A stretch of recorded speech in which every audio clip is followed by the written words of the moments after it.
Veliki broj vas, moji dragi gledatelji, patite od onih oteklina. Ja vam zadnje 23 godine upravo liječim osobe koje imaju probleme sa oteklinama i možemo reći da u velikom broju slučajeva jako je teško riješiti ovakvu vrstu perspektive. Oni blaži situacije vezane sa oteklinama, svatko može jednostavno riješiti, međutim u današnjoj emisiji ću vam govoriti koji je daleko najvažniji mineral, zajedno sa nekim drugim mineralima, gdje ćete ga uzimati, ima značajnu mogućnost prirodnog smanjivanja onih oteklina u vašem organizmu. Otekline nastaju kada se akumulira tekućina u prostorima između stanica mekih tkiva u tijelu. Bilo koji dio tijela može razviti otekline. Razlozi su mnogi od banalnih do izuzetno teških. Blaže tegobe se lako rješavaju, odnose se na primjer na dugotrajno sjedenje, vježbanje ili izuzetno vrući dan. Banalni simptomi, to je ono kad dobijete otekline pa se malo odmorite tokom dana, recimo prespavate noć, situacija bude u potpunosti ok. Međutim, postoje veliki broj izuzetno teških bolesti koji vama uzrokuju otekline. Prije svega ću vam govoriti da određene vrste hormonalnih promjena, bolesti bubrega, srca, pluća, limfni jedem su puno teže i opasnije za liječenje. Posebno opasnost predstavlja bolesti jetre, srca, bubrega, dijabetes i nešto što se naziva venska insuficijencija. Ovo su praktično 5 najgorih problema vezanih zašto vi imate otekline u nogama, nožnim zglobovima, stopalima, rukama, stomaku ili bilo gdje u vašem organizmu. I onda još ako imate izuzetno lošu hranu, osiromašeno sa bitnim nutrijentima, imate veliku količinu stresa, pijete velike količine lijekova, puno toga se može dogoditi zašto vi imate otekline, a one su izuzetno opasne. Koji je mineral najbitniji za rješavanje oteklina? Možemo reći da je ključan kalij. Kalij je jedan od najvažnijih elemenata u tijelu. Kao elektrolit ima zadatak da održava izravan napon na staničnim membranama i prenosi električne impulse između stanice. To znači da kontrolira rad mišića, uključujući srce, i odgovoran je za svaki otkucaj srca. Sudjelujući u procesu izgradnje aminokiselina i proteina, također je odgovoran za pravilan proces izgradnje mišića i mišićne mase, te kontrolu tekućina, što je nevjerojatno bitno za reći. Jedan od onih razloga zašto vi imate prekomjernu količinu otečene ili otekline u nogama biti će enormna količina natrija ili soli u vašem organizmu. Isto tako može biti i sa šećerom, ali specijalno će biti sol, jer i sol i šećer imaju mogućnost da vam zadržavaju molekule vode u vašem organizmu. To konkretno znači, ukoliko jedete hranu bogatu sa solju i hranu bogatu sa šećerom, imate puno veću perspektivu da se vama te tekućine nakupe u organizmu. Što se onda još događa? Praktično 90% osoba modernog načina života ima kroničan nedostatak kalija. Jer se kalij nalazi u onim namirnicama koje mi danas najmanje jedemo, a trebamo ga 4700 mg svaki dan. I onda kad ne jedete hranu bogatu sa kalijem, što najčešće ne jedete, a jedete hranu, to su najčešće one izuzetno loše namirnice, bogate solju sa šećerom, vama situacija se pogoršava. Dakle, kalij u tijelu djeluje kao antagonist, natriju, i on će vama balansirati adekvatnu količinu tekućina u organizmu.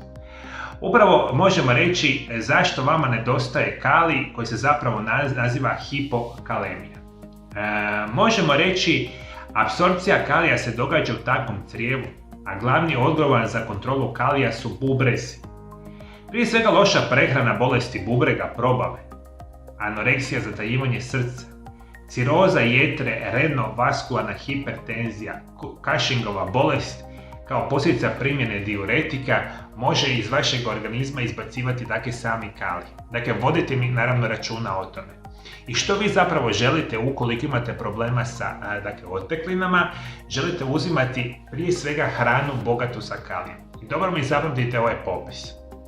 Hrana bogata sa kalijem je grah, bijeli liman, crni, pinto, mornarički, garbanzo ili fava grah, leća, slanutak, krašak, soja, edamame, artičoke, krumpir, slatki krumpir, bantarna tikva, bundeva, špinat, blitva, kelj, potočarka, cikva, prokulice, banane, losok, sardine, grejp To je nevjerojatno bitno za reći. Dakle, ukoliko imate problema sa oteklinama, redovito koristite hranu bogatu sa kalijem. Druga verzija vam je da unosite takve dodatke prehrane bogate sa kalijem. Međutim, da se sva ta situacija još bolje poboljša, molim vas, u vaše tijelo unosite još 2 jako bitna minerala. I to ćemo isto tako unositi uz hranu. Jedan se mineral naziva magnezij, drugi kalcij. Hrana bogata sa magnezijem su špinat, tikvice, sjemenke, bundeve, lima, grah, tuna, smeđa, riža, bademi, tamna čokolada, minimalno 85% kakao, avokado, banane, tofu, pšenične klišće, aljaški kraljevski rak, maslac od kikirjakija, melasa, kruh od integralnih žitarica, morske alge, amarant, sjemenke suncokreta, skuša, indijski orašić i laneno sjeme su fenomenalni prirodni izvori, dakle, magnezija. Dakle, uz hranu bogatu sa kalijem, jedemo hranu bogatu naravno sa magnezijem i specijalno ćemo onda još jesti hranu bogatu sa kalcijem, jer magnezij i kalcij zajedno sa kalijem igraju fenomenalnu zajedničku ulogu u organizmu. Hrana bogata kalcijem su organski mliječni proizvodi, losos, sardine, alge, tamno lisnato zeleno povrće, badem i šparoge, prehrambeni kvasac, brokula, kupus, maslačak, datulje, kelj, kelp, zob, šljive, sezam, alfa, korijen čička, kajenski papar, kamilica, limunska trava. Recite, moji dragi gledatelji, ovakve informacije možete dobiti bilo gdje u svijetu. Ja se stvarno trudim vama dati ono što je najbitnije. Ovo je moja uska specijalnost, dakle, desetljećima da vas liječim. Jer nutrijenti, minerali, dakle, vitamini igraju ključnu ulogu zašto smo mi zdravi. Mi nažalost živimo u vremenima kada je toga, dakle, osobama jako veliki problem. Samo trebate promijeniti način života, morate imati specijalne programe prirodnih liječenja i ja vam moram naravno napomenuti. Za sve ozbiljnije probleme ovoga tipa, vama se moraju i trebaju od vaših zdravstvenih medicinskih stručnjaka praviti posebni programi prirodnih liječenja. Zašto se mi želimo prirodno liječiti? Jer su to liječenje najčešće bez jedne nuspojave. Je li tako, moji dragi gledatelji? Zato vam trebaju stručnjaci, zašto će vam kompletno izliječiti otekline iz vašeg organizma, jer će vam prirodno i sigurno riješiti jetru, srce, bubrege, bilo koji drugi organ, i onda ćete kompletno liječiti probleme sa oteklinama. Međutim, što se tiče najbitnijih minerala, uzimate kalij, magnezij i kalcij i tu ste već na super perspektivi.